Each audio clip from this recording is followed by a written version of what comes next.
โอ้ยนตัวนี้บ่อไหนหูขนาดบีบแล้วก็เจ็บหัวนั่นแหละใครอยู่มันตกลมอากาศหน่อยเดียว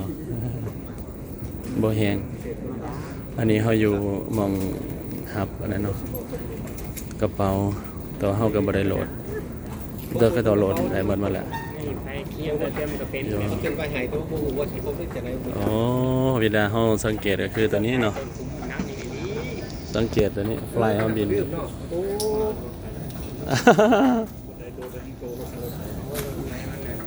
ว่ายังบ่ทันครบอ่ะติ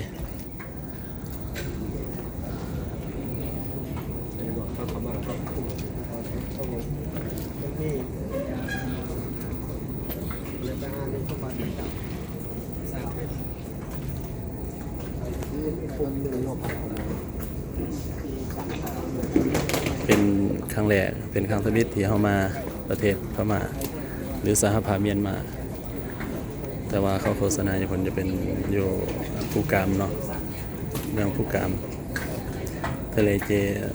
ทรายทะเลเจดีที่หลายที่สุดเมืองภูกามแต่เขาบ่ได้ไปนักสุดนี่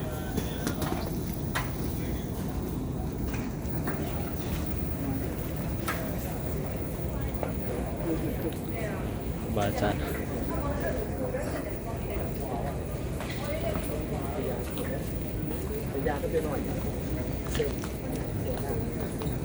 ดิวตี้ฟรีเพิ่นอยู่นี่มีขน้อยบ่เฮ็ดหยังล่ะขน้อยไปเฮ็ดภาษาอังกฤษค่ะ เสียหยังก็ไม่ตู้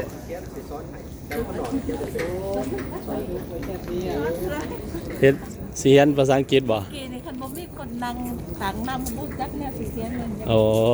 ใช่น่ะ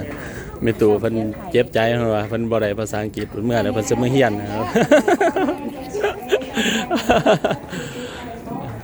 ดิวตี้ฟรีมีแต่เราแต่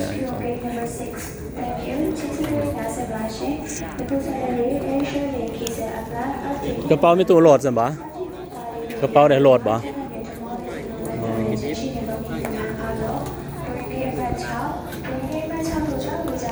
อันนี้เราอยู่ในสนามบิน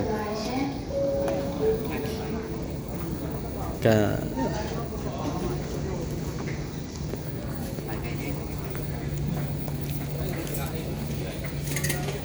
แตกต่างเนาะสนามบิน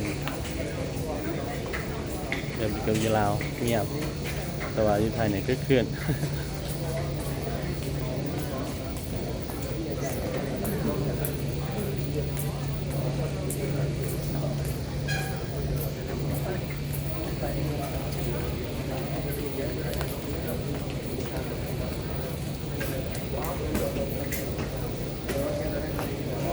ตัวหลอก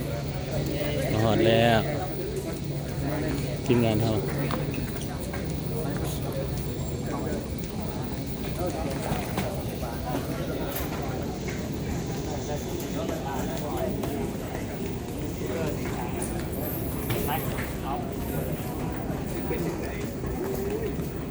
อยู่ในสนามบินกับประมาณนี้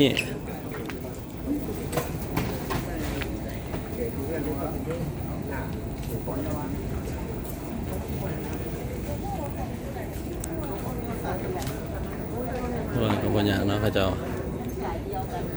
คอสตูม